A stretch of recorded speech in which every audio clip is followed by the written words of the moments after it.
Hello， 大家好，我係芳芳。咁今日咧，芳芳去深圳灣口岸接一個客人咧過嚟睇我哋惠州嘅泰豐木馬湖同埋星河單堤。咁個客人咧本身係諗住想睇埋錦繡1號嘅，但係咧惠州嘅錦繡1號咧而家已經係一個停牌嘅狀態啦。咁芳芳都已經告知咗客人嘅。所以最終咧，我哋都係決定睇呢兩個澳園嘅。咁芳芳咧都係第一次嚟呢個深圳灣口岸，因為之前咧都係去翻蓮塘啊、羅湖啊同埋福田口岸嘅。咁今日咧，芳芳係上晝8點幾已經出咗發嘅。咁而家咧仲剩低19分鐘就可以到呢個深圳灣口岸啦。我哋轉頭見啦！如果仲可以繼續演落去，因為有好多客人咧都會介意出鏡嘅，所以我哋就唔會影翻個客人。好，咁我哋陣間見啦，拜拜。好啦，而家到咗呢度咧，係深圳灣口岸。咁芳芳現時咧就位於呢個上客通道2。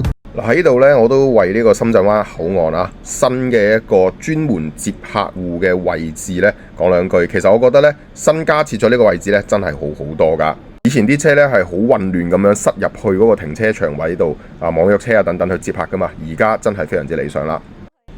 嗱，今集呢就係呢個芳芳去到深圳灣口岸接客戶，再去惠州辦理事情嘅第2集嚟㗎。咁今集主要呢就係芳芳帶住客人呢去試呢一啲傳統式嘅茶樓為主啦。咁如果大家想睇翻上集嘅話呢，可以喺呢條影片下方嘅連結呢睇翻上次嘅時候，芳芳點樣帶客人呢係去到呢一個中國移動嘅一個辦事處嗰度去處理翻呢客人話有好多啲唔同類型嘅雜費等等，咁所以呢要諮詢翻㗎。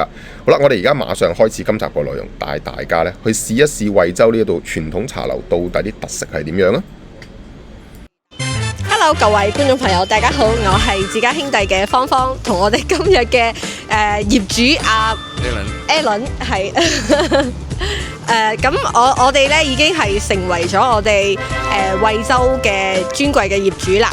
咁今日咧我哋係過嚟辦手續嘅。咁辦手續之前咧，我哋先去食個飯先。咁我哋今次咧係帶我哋業主咧喺我哋當地呢度開咗至少有30年嘅呢個茶樓。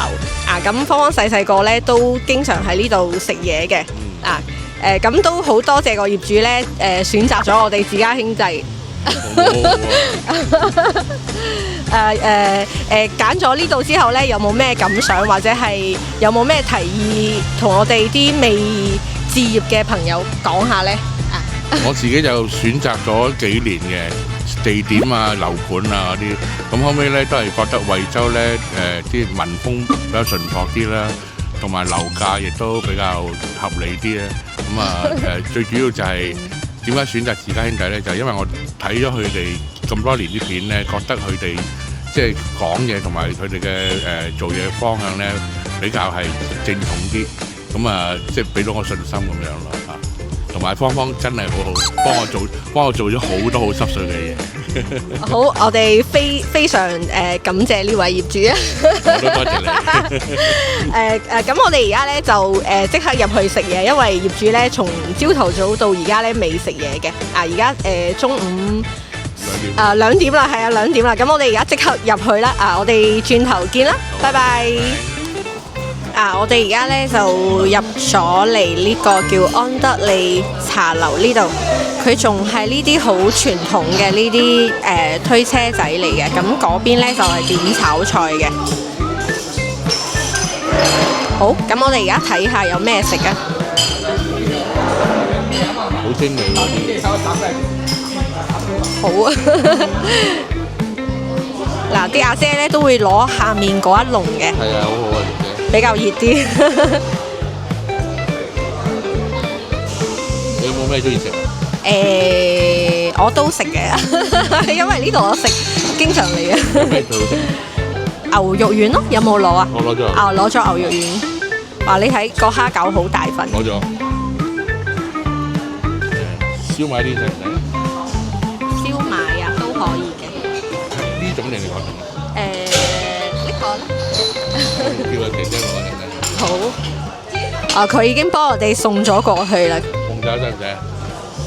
鳳爪 OK 啊。我睇下啲粥先。OK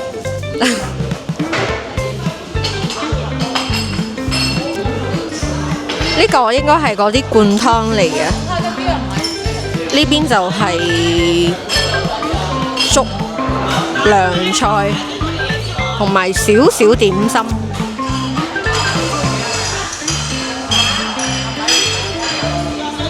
佢有2台車嘅，咁高峰期呢係會多幾台嘅。頭先我哋呢係睇咗右手邊嗰部，呢一部呢係嗰啲包嚟嘅，叉燒包啊。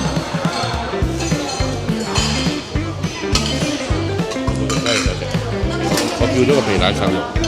OK 嘅，皮蛋瘦肉。好乾淨啊！呢條片。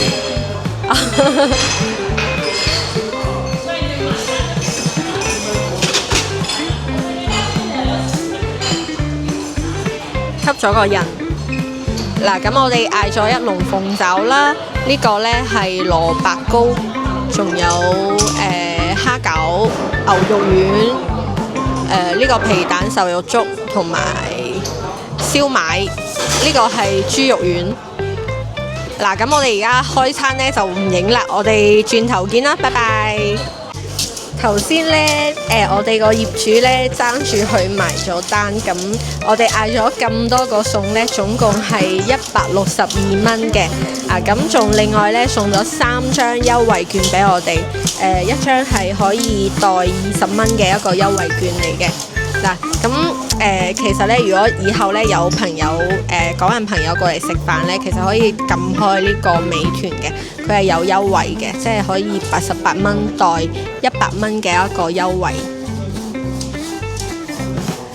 嗱，咁我哋今期呢就分享到呢度啦。咁多謝自家兄弟嘅觀眾朋友收睇到呢度。如果有興趣喺大灣區呢邊置業嘅港人朋友，可以關注翻我哋呢個 YouTube 或者係聯絡我哋1對1詳情，幫你分析樓盤優缺點。